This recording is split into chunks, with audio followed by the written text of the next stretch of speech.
சரி, விஜயை ஆதரிப்பதற்கு ஒரு காங்கிரீட்டா ஒரு காரணம் சொல்லு அப்படின்னு. பத்மநாபபுரத்துல ஒரு இடத்துல நான் திருமுனை கூட்டம் பேசிட்டு இருந்தேன்.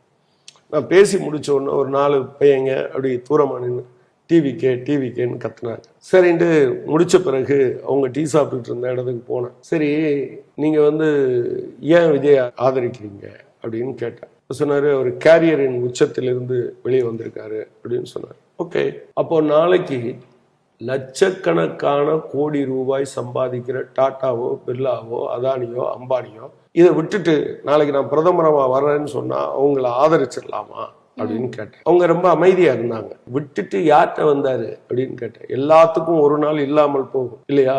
எல்லாத்துக்கும் நடிகர் தொழிலோ அல்லது எந்த தொழிலுமோ ஓய்வு பெறும் காலம் வரும். ஒருவேளை இவர் 2 வருஷம் முன்னால வந்திருப்பாரு. இது இல்லாம நான் சொன்னேன் அந்த பசங்கிட்ட, எங்க கட்சியில சிவில் சர்வீஸ் பிரிலிமினரி பாஸ் பண்ண ஆளு மெயின் ப்ரிப்பேர் பண்ணிட்டு இருக்கையில ஹோல் டைமராவான்னு சொன்னா வந்த ஆட்கள் இருக்கு. வங்கிகள்ல நல்ல சம்பளம் வாங்கிட்டு இருந்தவங்க கட்சிக்கு முழு நேர ஊழியரா வாங்கன்னா அப்படியே விட்டுட்டு வந்தவங்க இருக்காங்க. இப்போ நீங்க இன்னைக்கு இருக்கிற நிலைமையை விட 95ல நான் ஸ்பிக்ல வேலை பார்த்த போது நான் வாங்கின மொத்த தொகை, அது அன்னைக்கு எம்என்சிஸ் கிடையாது. நாங்க 5 பேர் டிஸ்மிஸ் ஆகி வெளியே வந்தோம். எங்களுக்கு அன்னைக்கு அந்த தொகை ஒரு மிகப்பெரிய தொகை. ஆக்சுவலா 26,700 நினைக்கிறேன். 95ல அந்த டோட்டல் அமௌண்ட்டை பாத்தீங்கன்னா பெரிய சம்பளமாக அது இருக்கும். இப்ப இவங்களெல்லாம் என்ன கணக்குல சேர்ப்பீங்க? எனவே இந்த கம்பேரிசனே தப்பு. ஆக்சுவலா நான் எப்போதுமே பணத்தை பற்றி மதிப்பிடுகிற போது, இப்போ உண்டியல் போடும்போது ஒருத்தர் 1000 ரூபாய் போடுவார். அது அவருடைய சேவிங்ஸா இருக்கலாம். ஒரு நாள் ஹோட்டலுக்கு போய் சாப்பிட்றதா இருக்கலாம். அந்த ரூபா பெருசா?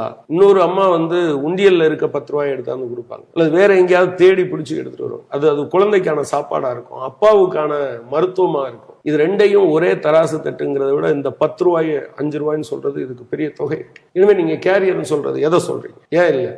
அப்ப அவங்ககிட்ட இதெல்லாம் எக்ஸ்பிளைன் பண்ணிட்டு கடைசியில கேட்டேன், சரி விஜயை ஆதரிப்பதற்கு ஒரு காங்கிரீட்டா ஒரு காரணம் சொல்லு அப்படின்னு. கொஞ்ச நேரம் இருந்துட்டு அதுல ஒரு பையன் சொன்னான், அவர் விஜயாக இருக்கிறார் அதனால் ஆதரிக்கிறேன். சோ அவங்க ஆதரிக்கிறதுக்கு எந்த காரணமும் இல்லை.